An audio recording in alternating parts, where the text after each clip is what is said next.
नमस्कार। आप सभी दर्शकों का मैं बहुत बहुत स्वागत करती हूँ एक बार फिर से हमारे इस बहुत खास कार्यक्रम धर्म संदेश में, और मैं हूँ आपके साथ नेहा सर्वेश शुक्ला।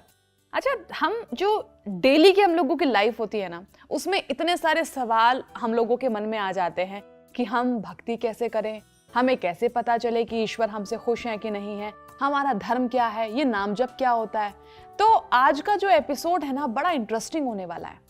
तो आज का एपिसोड आप लोग बिल्कुल भी मिस मत कीजिएगा। हमारे साथ स्टूडियो में मौजूद हैं गौरांग इंस्टीट्यूट फॉर वैदिक एजुकेशन के संस्थापक और आध्यात्मिक गुरु डॉक्टर वृंदावन चंद्र दास जी। हरे कृष्णा प्रभु जी। हरे कृष्णा प्रभु जी, आज हम बात करेंगे ना, जो लोग सवाल करना चाहते हैं और उन सवालों के जवाब ढूंढने के लिए ना यूट्यूब करते हैं, फेसबुक करते हैं, क्योंकि आजकल सोशल मीडिया का ज़माना है। तो हमने सोचा उन सवालों के यहाँ पर जवाब देने की कोशिश करें। सबसे पहले तो आप मुझे ये बताइए कि धर्म की जो हम बात करते हैं, धर्म का अर्थ क्या है, उसकी डेफिनेशन क्या है? हाँ, बहुत ज़रूरी है, क्योंकि आपके प्रोग्राम का नाम क्या है? धर्म संदेश। धर्म संदेश जी। तो पहला शब्द जो है वो धर्म है। तो धर्म का मतलब क्या है? बड़ा सरल शब्दों में हमारे आचार्यों ने बताया है।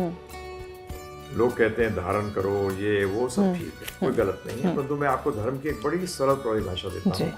वो है चीनी का धर्म। क्या है? मीठा करना, मिठास देना। मिठास। हाँ। अर्थात इससे क्या सिद्ध होता है कि धर्म उस वस्तु का वो गुण है जिससे कि वो पहचाना जाता है, जो गुण उस वस्तु से कभी अलग नहीं किया जा सकता। वस्तु का वो गुण जो था, है और रहेगा। तो चीनी का धर्म हुआ मिठास। आग का धर्म क्या है? आग का धर्म है कि उष्णा अर्थात गर्मी देना और रोशनी देना। आग को कैसे पहचानते हैं? तो इन दो लक्षणों से हम पहचानते हैं कि आग यहाँ लगी हुई है। इसी तरीके से धर्म का अर्थ यह है कि हमारा कौन सा गुण है जो था, है और रहेगा। ये धर्म शब्द का अर्थ।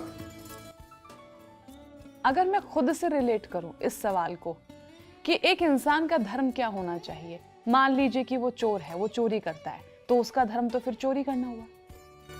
अगर आप देखें, इसीलिए हमारे शास्त्र फिर बताते हैं, पहली बात तो ये रिलीजन शब्द, ये धर्म की परिभाषा में नहीं आता।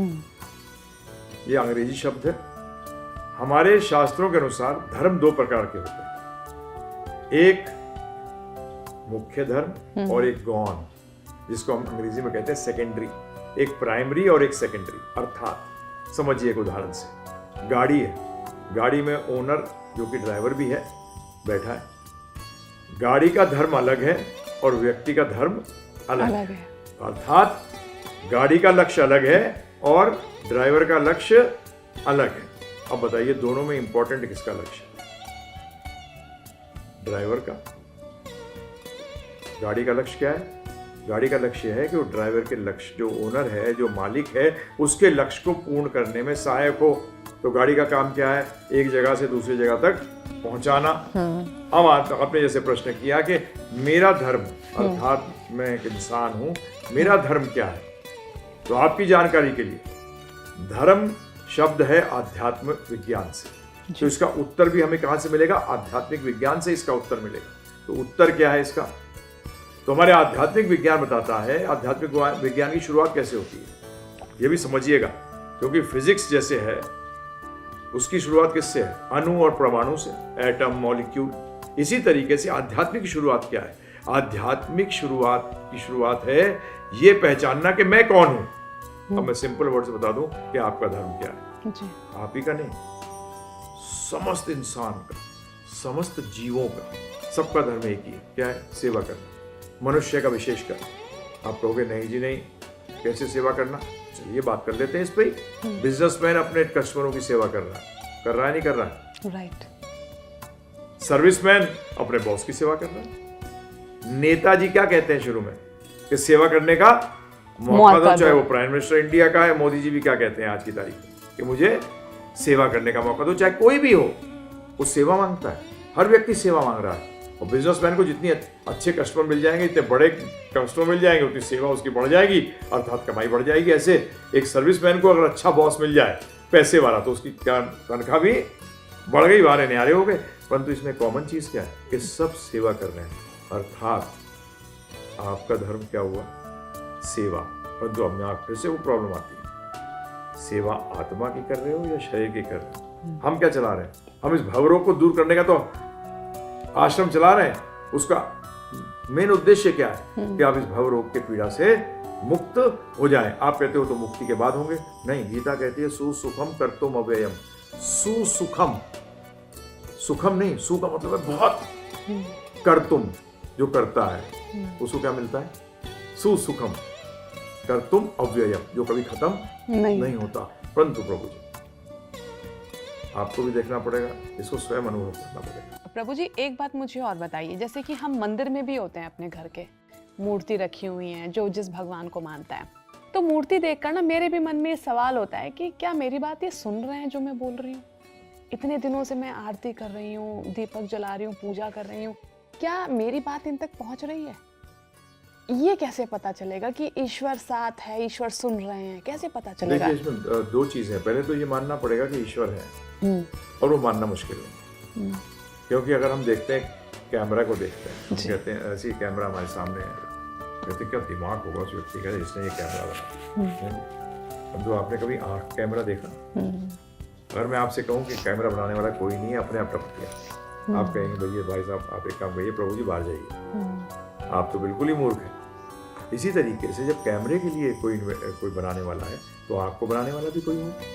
कितना जबरदस्त बनाया आपको, सच में। हाँ जी, आज हम कहते हैं 3D कैमरा आ गया, क्या इन्वेंशन है। तो मैं तो ज़्यादा मजाक में कह देता हूँ स्टूडेंट्स के साथ, मैंने कहा मेरे परदादा के पास भी 3D था। बोला क्यों मजाक करते हो गुरुजी? मैंने ये क्या है, ये 3D कैमरा है कि नहीं है बताइए आप मुझे। अगर ये बंद हो जाए तो ये कैमरा क्या कर लेगा? बिल्कुल सही बात। तो इसलिए ये पहली चीज़ तो ये कि ईश्वर तो है। हाँ। ठीक है जी। दूसरी चीज़, आप भी सुन रहे हैं कि नहीं सुन रहे? आप ही बताइए मुझे एक चीज़ कि कोई व्यक्ति जिसको आप कुछ कहते हैं करने के लिए और वो करता है, 2-3 बार आपने कहा, उसने करा, चौथी बार आप सुनेंगे जो कह रहा है? बिल्कुल नहीं सर। तो आप भगवान को क्यों चाहते हो कि सुने जब आप उनकी नहीं सुनते? भगवान को मानने का मतलब क्या है? किसी को मैं मानता हूँ, उदाहरण के तौर पर मैं पिताजी मैं आपको मानता हूँ, इज्जत करता हूँ। पिताजी कहते हैं बेटा ग्लास पानी लेके आ।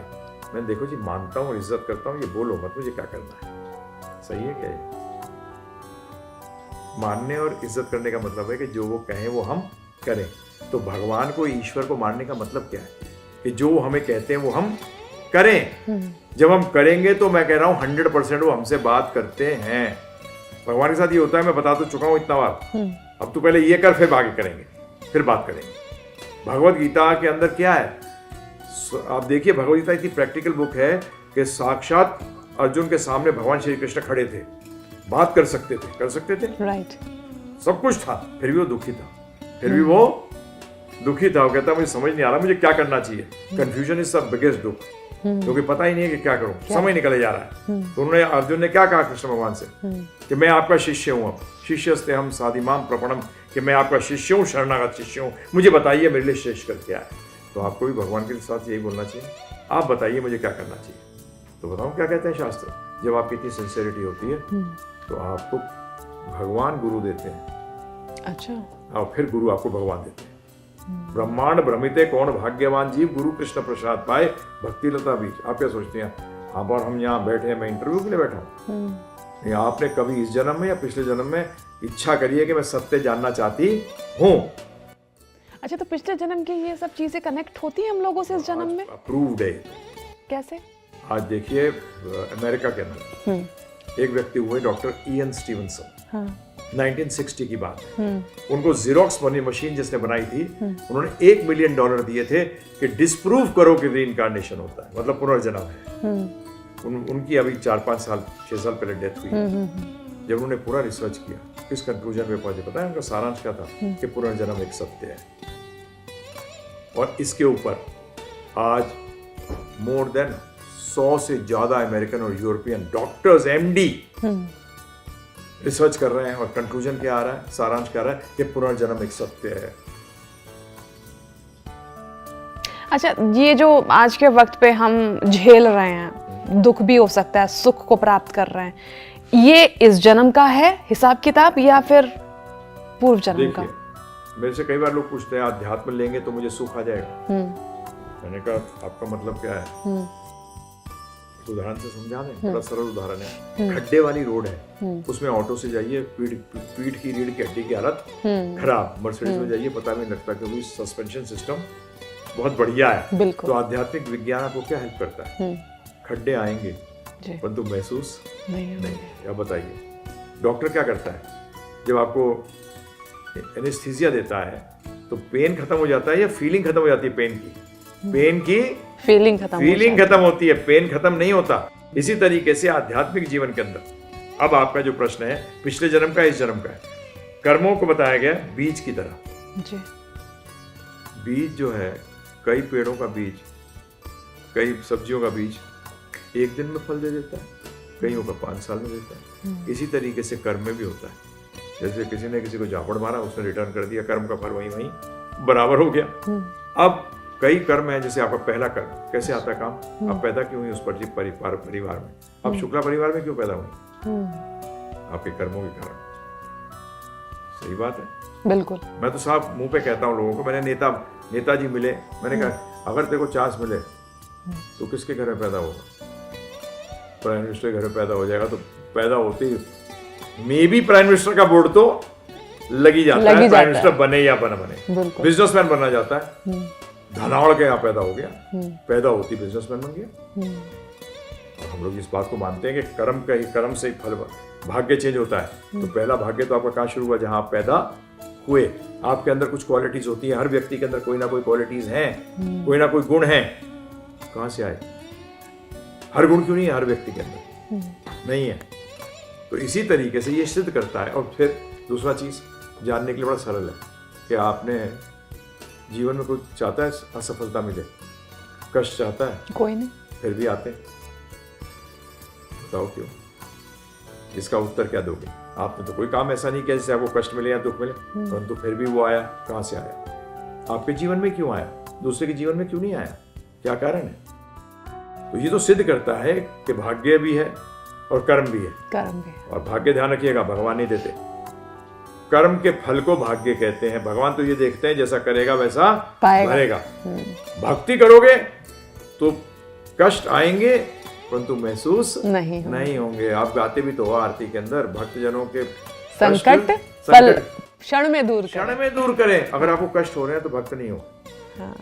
आप किसको गाली देते हो? भगवान को। देखो मैं भक्ति कर रहा हूँ फिर भी कष्ट आ रहे हैं। नहीं, भगवान ने बड़ा क्लियर है, भक्त जनों को एक कष्ट जो है वो क्षण में दूर करें। भक्ति करो, देखिए क्षण में दूर हो जाएंगे। वो पता चल जाएगा कि भक्त हो कि नहीं हो। कभी भक्तों से पूछता हूँ मैं, भक्ति करते हो, दुखी हो? हाँ, मैंने फिर भक्ति नहीं हो। प्रभु जी एक बात मुझे और बताइए, क्योंकि प्रोग्राम फिलहाल वाइंड अप की ओर जा रहा है। हमने ये सुना है कि आप ये कहते हैं कि 13 घंटों में भागवत सीखो, गीता सीखो। ये कैसे पॉसिबल है 13 घंटों में? बड़ा सिंपल। कैसे? देखिए मैं पैदा हुआ हूँ एक आर्मी ऑफिसर के घर में, बचपन से पंडिताई करी है, कॉन्वेंट स्कूल्स में पढ़े। मुझे बड़े आराम से समझ में आ गया। क्योंकि बताऊं क्या कहते हैं भगवान गीता के अंदर? भक्त्या माम अभिजानति, भक्ति मुझे जान सकता है। तो जितने भी लोग ज्यादातर मोस्टली क्या है, ज्ञानी है, ध्यानी है, योगी हैं। भगवान ने सब सिर्फ कहा है कि भक्ति मुझे जान सकता है। तो इसलिए जब मैंने श्रील प्रभुपाद की अनुवादित भगवत गीता और भागवत दोनों में फर्क है, भागवत अलग है, श्रीमद् भागवतम अलग है और भगवत गीता अलग है। तो जब उनकी पढ़ी तो एकदम समझ में आ गई, क्योंकि भक्त के द्वारा बताई गई। अब ये 13 घंटे में हमने क्या किया? भगवत गीता को सब किसी को टाइम नहीं आया। 2 मिनट नूडल वाली दुनिया आ गई ना। बिल्कुल बिल्कुल। हाँ, 2 मिनट में सिखाओ। तो 13 घंटे में ये आप एक बार जानिए तो givegita.com पे जाइए, गूगल पे जाइए, givegita.com टाइप करिए, फ्री में है। ऑडियो वीडियो डाउनलोड कर लीजिए, वीडियो सुनिए, ऑडियो सुनिए, जैसे भी आपकी इच्छा है। 13 घंटे में ये हमारी गारंटी है कि आपको समझ में आ जाएगी। और अगर कोई प्रश्न उठता है फिर givegita.com पे जाइए, वो हमारी वेबसाइट भी है, प्रश्न करिए, फ्री में उत्तर है, कोई पैसे चार्ज नहीं करते हम। क्योंकि डोनेशन पे कहा था ना आपको, हम पैसे चार्ज नहीं कर सकते। नहीं कर सकते। अच्छा प्रभु जी, वैसे तो वक्त इशारा कर रहा है कि प्रोग्राम को बंद कर दे, लेकिन मन में उत्सुकता है आपके बारे में जानने की। आपने अभी बताया कि ब्राह्मण फैमिली में पैदा हुए हैं, पिताजी आपके आर्मी में रहे हैं, फिर ये कृष्ण भक्ति की ओर, ये पूरा अध्यात्म की ओर कैसे? ये मन में प्रश्न उठा, ये दुनिया है क्या? ये बनाई क्यों गई है? आज कोई नया कोई यंत्र आए तो आप बताइए मुझे किसके पास जाना चाहिए जानने के लिए कि वो किस लिए है? पहली चीज क्या जाननी चाहिए किसी चीज के बारे में कि उसका पर्पस क्या है, बिल्कुल उसका उद्देश्य क्या है। आप जानते हैं आप क्यों जी रहे हैं, आपको पता है ये सृष्टि की रचना क्यों हुई है। अगर आपको उद्देश्य नहीं मालूम तो पूरा जीवन निरर्थक हो गया कि नहीं हो गया। तो ये मेरे मन के अंदर प्रश्न उठा। फिजिक्स में आंसर नहीं मिला, केमिस्ट्री में नहीं मिला, बायोलॉजी नहीं मिला, बड़े बड़े प्रखंड भौतिक ज्ञान के पंडितों से मिला, प्रोफेसरों से, लेक्चररों से, उनसे प्रश्न किया मैंने कि ये सृष्टि की रचना क्यों हुई। बोलते नहीं हम ये बता सकते हैं चल कैसी रही है। मैंने कहा चलने से पहले पता होना चाहिए उद्देश्य क्या है। तो पता लगा कि हमें कि आध्यात्मिक विज्ञान एक ऐसा विज्ञान है जो ये उत्तर देता है कि इसका उद्देश्य क्या है और उस उद्देश्य को कैसे प्राप्त किया जाए। तो इच्छा हमारी क्या थी, सुनोगे तो थोड़ा घबरा जाओगे। हम बचपन में डकैत बनना चाहते थे। हम सोचते थे अमीर लोग बदमाश होते हैं, गरीबों को तंग करते हैं, पैसे ले लेते हैं। परंतु फिर हमारे भगवान की कृपा से ऐसा हुआ कि हमारे कुछ मित्र बने जो कि बहुत पैसे वालों के घर के थे। तो उनका देखा कि उनके पिताजी को स्लीपिंग पिल अर्थात सोने की गोली भी खानी पड़ती थी। तो मैंने कहा पैसे चाहिए, ध्यान रखिएगा आध्यात्मिक जीवन में साफ कहा गया पैसा चाहिए, परंतु पैसा ही सब कुछ नहीं है। फिर मन में आया कि इसका उत्तर क्या है। तो ये हमारे को पिताजी की कृपा हुई हम पे, उन्होंने कहा कि ये ज्ञान जिसमें सब खुश रह सकते हैं किसी स्थिति में भी हो वो भगवद गीता में है। तो ध्यान रखिएगा सबके सब आप CEO नहीं बनने वाले, आपके बच्चे भी नहीं बनेंगे। अरे उनको वो ज्ञान दो जो जिस स्थिति में भी रहें वो खुश रहें, आनंद में रहें, मजे में नहीं। मजा नहीं करना, मजा तो बेकार होता है, बहुत बुरी चीज होती है। हमारे गुरु महाराज कहते थे एक्जिमा एक होता है स्किन के ऊपर, जिसको खुजाओ बड़ा मजा आता है और तो घाव बढ़ता चला जाता है। ये मजा भी इसी प्रकार से है। सुख के चक्कर में पड़ो, मजे के नहीं। ज्यादा जानना चाहते हो फिर वहीं आना पड़ेगा 13 घंटे givegita.com पे जाइए। क्या बात है, बहुत अच्छी बात बताई है आज प्रभु जी ने। वाकई में जीवन को मजा मत बनाओ, जीवन को आनंद बनाओ जो हर पर हर क्षण हर मतलब मरते दम तक हमारे साथ रहे। और अभी मैं प्रभु जी से बात कर रही थी तो एक बात मुझे समझ में आई है कि एक छोटी सी बात बताती हूँ। हम मोबाइल फोन लेने के लिए जाते हैं ना, कितनी वेबसाइट्स को सर्च करते हैं, दोस्तों से पूछते हैं, रिश्तेदारों को फोन लगाते हैं, दुकान पे जाते हैं, रिसर्च करते हैं कितना जो है कैमरा इसकी क्वालिटी है, कितना GB है, ठीक है, क्या क्या इसकी स्पेसिफिकेशन है। लेकिन क्या हम कभी खुद के बारे में पूछने की कोशिश करते हैं कि हम क्या है? दुनिया भर के बारे में हमें जानकारी होती है, पड़ोसियों के बारे में, रिश्तेदारों के बारे में, इसके बारे में, उसके बारे में, सिवाय खुद को छोड़कर। सबसे पहले खुद को जानो, हम हैं कौन। और आज का जो एपिसोड है बड़ा ज़बरदस्त है और बाकी 13 घंटे में गीता आप समझ सकते हैं। givegita.com वेबसाइट आपने बताई है, वहाँ पर जाइएगा, फ्री में डाउनलोड कीजिएगा। मैं खुद इसको समझने वाली हूँ क्योंकि आध्यात्मिक चैनल में हूँ तो थोड़ा बहुत मन करता है कुछ चीज़ों को जानने का, समझने का। तो आप भी इसको ज़रूर समझिएगा। आज के लिए इस एपिसोड में सिर्फ इतना ही। बहुत ही जानदार और शानदार एपिसोड रहा है प्रभु जी। धन्यवाद। धन्यवाद आपका जुड़ने के लिए। हरे कृष्णा। हरे कृष्णा।